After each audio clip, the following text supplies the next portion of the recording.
Hi, പുതിയൊരു വീഡിയോയിലേക്ക് സ്വാഗതം. കേരളത്തിലെ ബഡ്സ് അതോറിറ്റി, കോമ്പറ്റന്റ് അതോറിറ്റി കഴിഞ്ഞ ദിവസം പോപ്പുലർ ഫിനാൻസിൻ്റെ പ്രൊഫഷണൽ അറ്റാച്ച്മെൻറ്റ് വീണ്ടും പുറപ്പെടുവിക്കുകയുണ്ടായി. അതിനെക്കുറിച്ചാണ് ഈ വീഡിയോ. പോപ്പുലർ ഫിനാൻസ് എന്ന് പറയുന്നത് 2020 തന്നെ Kerala buds authority professional attachment നടത്തി ഇവരുടെ സ്ഥാപനങ്ങളൊക്കെ പൂട്ടിയ ഒരു സ്ഥാപനമാണ്. അപ്പോൾ ആ സമയത്ത് പ്രൊഫഷണൽ അറ്റാച്ച്മെൻറ്റ് നടത്തിയെങ്കിലും കുറച്ച് ഡിസ്ട്രിക്ട് കളക്ടർ മാത്രമേ അതിനനുസൃതമായി നടപടി എടുത്തിട്ടുണ്ടായിരുന്നുള്ളൂ. അപ്പോൾ ഈ വർഷം ജനുവരിയിൽ തൃശ്ശൂർ അഡീഷണൽ സെഷൻസ് കോടതി ഇത്തരത്തിൽ 60 ദിവസത്തിന് ഇടയ്ക്ക് കൺഫേം ആകാത്ത പ്രൊഫഷണൽ അറ്റാച്ച്മെൻറ്റുകൾ വീണ്ടും പുറപ്പെടുവിക്കാമെന്നുള്ള ഉത്തരവ് ഇടുകയുണ്ടായി. അതിനനുസൃതമായി ഈ പ്രൊഫഷണൽ അറ്റാച്ച്മെൻറ്റ് വീണ്ടും ഉത്തരവായി ഇറക്കിയിരിക്കുകയാണ് കോമ്പറ്റന്റ് അതോറിറ്റി. 2000 പോപ്പുലർ ഫിനാൻസിനെതിരെ കേസുകൾ വരുന്നത്, ആദ്യത്തെ FIR എന്ന് പറയുന്നത് കോന്നി പോലീസ് സ്റ്റേഷനിൽ രജിസ്റ്റർ ചെയ്ത ഒരു FIR ആണ്. 1740/2020 ഈ FIR രജിസ്റ്റർ ചെയ്യുന്നത്. അത് രജിസ്റ്റർ ചെയ്തത് ഓഗസ്റ്റ് 15, 2020 അതിനുശേഷം വിവിധ പോലീസ് സ്റ്റേഷനുകളിൽ FIRകൾ രജിസ്റ്റർ ചെയ്യുകയുണ്ടായി.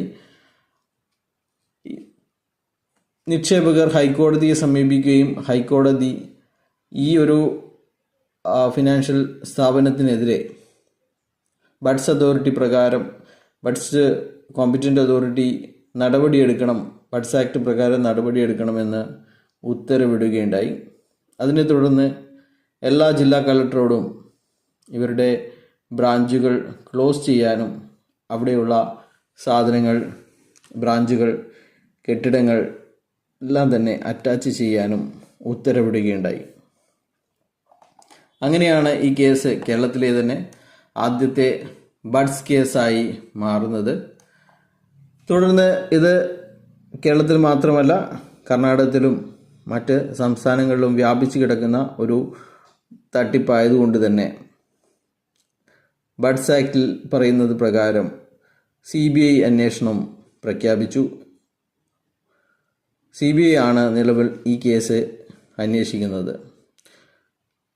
തുടർന്ന് എൻഫോഴ്സ്മെൻറ്റ് ഡയറക്ടറേറ്റും ഇവരുടെ പോപ്പുലർ ഫിനാൻസിൻ്റെ സ്ഥാവര ജംഗമ വസ്തുക്കളൊക്കെ അറ്റാച്ച്മെൻറ്റ് ചെയ്യുകയുണ്ടായിരുന്നു. അപ്പോൾ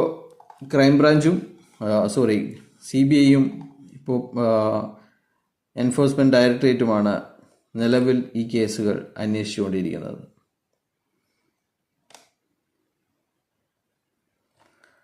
ആദ്യത്തെ പ്രൊഫഷണൽ അറ്റാച്ച്മെൻറ്റ് പ്രകാരം പത്തനംതിട്ടയും കോട്ടയവും തൃശ്ശൂരും ഡെസിഗ്നേറ്റഡ് കോടതിയിൽ ഇവരുടെ പ്രോപ്പർട്ടീസിൻ്റെയൊക്കെ ലിസ്റ്റ് കൊടുത്ത് അത് അറ്റാച്ച് ചെയ്യാൻ വേണ്ടിയിട്ടുള്ള ആപ്ലിക്കേഷൻ അതത് സെഷൻസ് കോടതിയിൽ കൊടുത്തിട്ടുണ്ടായിരുന്നു. അതുപോലെ തന്നെ തുടർന്ന് അടുത്ത് വന്ന പ്രൊഫഷണൽ അറ്റാച്ച്മെൻറ്റുകളിൽ കോഴിക്കോട്, കൊല്ലം, ഇടുക്കി, ആലപ്പുഴ എന്നീ ഡിസ്ട്രിക്ട് കളക്ടർമാരും പോപ്പുലർ ഫിനാൻസ് മാത്രം വാദിക്കാനായി ഉണ്ടാക്കിയ സ്പെഷ്യൽ ഡെസിഗ്നേറ്റഡ് കോർട്ട്, ആലപ്പുഴയിൽ സ്ഥാപിച്ച സ്പെഷ്യൽ ഡെസിഗ്നേറ്റഡ് കോടതിയിൽ ഇവരുടെ ആസ്തികൾ പെർമനൻ്റായി അറ്റാച്ച്മെൻറ്റ് ചെയ്യാൻ വേണ്ടിയിട്ടുള്ള ആപ്ലിക്കേഷൻ കൊടുക്കുകയുണ്ടായി. അപ്പോൾ ബാക്കി വരുന്ന ജില്ലാ കളക്ടർമാർക്കാണ് നിലവിൽ ഈ ഉത്തരവ് ബാധകമായിരിക്കുന്നത്. ഇത് നിക്ഷേപകർക്ക് പണം കൊടുക്കാനുള്ള ആദ്യ പടിയാണ്. ഇവരുടെ ആസ്തികൾ ഒക്കെ അറ്റാച്ച് ചെയ്ത് അത് ഡെസിഗ്നേറ്റഡ് കോടതിയുടെ അനുമതി വാങ്ങിക്കുക എന്നുള്ളത്.